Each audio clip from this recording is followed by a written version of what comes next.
наврӯзи байналмилалӣ яке аз қадимтарин ва маъруфтарин ҷашн дар ҷаҳон ба ҳисоб меравад. меросбарони ин ганҷина маҳз миллати тоҷик ва ҳавзаи наврӯз аз он ифтихор доранд, ки имрӯз дар 12 мамлакати ҷаҳон ва беш аз 300 миллион аҳолии сайёра ин ҷашнро бо шукӯҳ таҷлил менамоянд. маҳз бо ташаббуси президенти ҷумҳурии Тоҷикистон пешвои миллат муҳтарам Эмомалӣ Раҳмон соли 2009 ба феҳристи ҷаҳонии ЮНЕСКО ва 19 феврали соли 2010 дар иҷлосияи 64-уми Ассамблеяи генералии Созмони Милали Муттаҳид дар чорчӯби тамаддуни ҷаҳонӣ Наврӯз мақоми байналмилалӣ гирифт. ҳамасола дар Институти астрофизикаи Академияи Миллии илмҳои Тоҷикистон фарорасии ҷашни Наврӯзро аз рӯи ҳаракати офтобу нуқтаи эътидоли баҳорӣ муайян месозанд. ба ҳамин тартиб имсол дар Тоҷикистон Наврӯз 20 март соати 14:01:25 бо вақти душанбе фаро мерасад. тибқи ҳисобҳои астрономӣ маркази қудси офтоб дар ин вақт аз нимкураи ҷанубии осмон ба нимкураи шимолӣ гузариш мекунад. шарҳи бештари мавзӯъ дар гузориши ҳамкоронамон. ниёгони баромади моҳ яке аз аввалинҳо шуда дар олам бо мушоҳида ва омӯзиши кайҳон оғоз намуда дар рушди илми нуҷум саҳми босазо гузоштанд. ин омил барои зуҳури ҷашнҳои миллии мо чун Наврӯз боис гардид, ки аз шинохти табиат ва алоқамандии инсон ба он мебошад. агар мо аз рӯи соли ситорагӣ мо нигоҳ кунем, Наврӯз ҳамасола 20 дақиқаи 24 сония яъне барвақттар фаро мерасад. ва ҳамин сабаб мешавад, ки дар муддати чандин солот, яъне дар муддати 2000-солаҳо офтоб мавқеи ҷойгиршавии он ба нуқтаи эътидоли баҳорӣ аз як бурҷ ба як бурҷи дигар таҳвил ёбад. ва ҳамин ҳолати таҳвилёбӣ сабаб гардидааст, ки имрӯз яъне як чанд солаҳои охир аст, ки офтоб ҳангоми ба нуқтаи эътидоли баҳорӣ расидан дар бурҷи Ҳуд қарор мегирад. агарчи мо дар осори Умари Хайём айнан ин нуқта бисёр дарҷ гардидааст, ки ӯ яъне Наврӯзро на ба ягон бурҷ, балки ба нуқтаи эътидолӣ нисбат медиҳад, ки ин бисёр масъалаи нозуки илмӣ мебошад ва ин айнан нуқтае аст, ки дар илм ҳамчун нуқтаи сарҳисоб ва барои сарҳисоб, яъне барои ибтидои координатҳои ҷирмҳои осмониро муайян кардан, инчунин оғози эҳёи табиат ва ҳамбастагии табиат бо инсонро нишон медиҳад.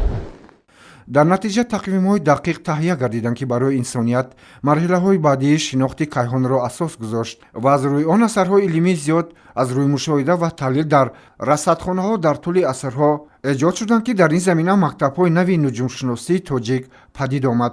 дар ин самт асарҳои абрайҳони берунӣ Умари Хайём бо тақвими ҷалолӣ дар ҷаҳон машҳур гардиданд. дар ин ҷо ҳангоми таҳвилёбии офтоб аз нимкураи ҷанубӣ ба нимкураи шимолӣ ва ба нуқтаи буриши экватори осмонӣ расидан, дар ин нуқта миқдори шабонарӯзҳо баробар мешавад ва моилии замин нисбат ба экватори олам, нисбат ба эклиптика таҳти кунҷи 0 градусро ташкил медиҳад, ки яъне дар ин ҳолат миқдори шабонарӯз ба 12 соати шабӣ ва 12 соати рӯзӣ мерасад.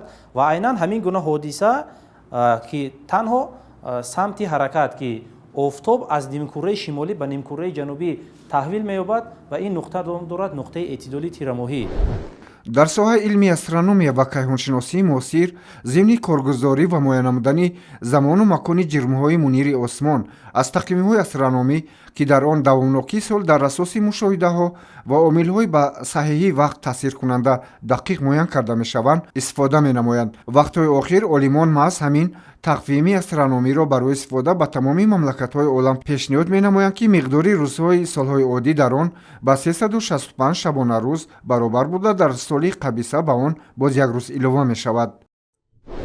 аз рӯи тағйирёбии фазаҳои моҳ сохта шудааст тақвими қамарӣ. ин ҳаст ҳаракати дуюм, ин ҳаракати замин дар атрофи офтоб. сеюм ҳаракати офтоб дар байни ситораҳо, яъне ки дар хати эклиптика. яъне ки ба ҳамагон маълум аст, ки осмони ситоразорро ба 88 бурҷ тақсим карда шудааст ва 12 бурҷе, ки ба ҳамагон маълум аст 12 бурҷи зодиакӣ мегӯянд. албатта офтоб дар муддати як сол ин бурҷҳое, ки 12гона мегӯем ё ки зодиакӣ мегӯем, тай мекунанд. ва аз рӯи ҳаракати офтоб дар байни ситораҳо ва ҷойивазкунӣ дар байни ситораҳо ва ҳаракат бо як траектория сохта шуд тақвими шамсӣ. оғози наврӯз нуқтаи эътидоли баҳорӣ баробаршавии шабу рӯз мутобиқи ҳисоботҳо ҳар сол тақрибан 20-22 март фаро мерасад ки ин тафовут ба далели таъсири қувваи ҷозиба ҳангоми гардиши замин дар мадор аз тарафи дигар сайёраҳо ба амал меояд. ин илм аст, мушоҳида, яъне ки илми дақиқ аз рӯи мушоҳидаҳо сохта шуд тақвимҳо. тақвими шамсӣ қамарӣ ёки тақвими қамарӣ, яъне ки тақвими моҳтобӣ оғози рӯз ёки оғози сол, рӯзи наврӯз имсол дар Тоҷикистон, яъне ки бо вақти душанбе 20 март соати 14:01:25 фаро мерасад. ҷашни байналмилалии наврӯз ҷанбаҳои муҳими илмӣ, фарҳангӣ ва табиатшиносӣ дошта дар тамоми марказҳои илмии ҷаҳон имрӯз таҷрибаи донишмандони тоҷик ки самтҳои илми астрофизикаро ташаккул доданд ҳамчун таҷрибаи нодир мавриди корбарӣ қарор гирифтааст.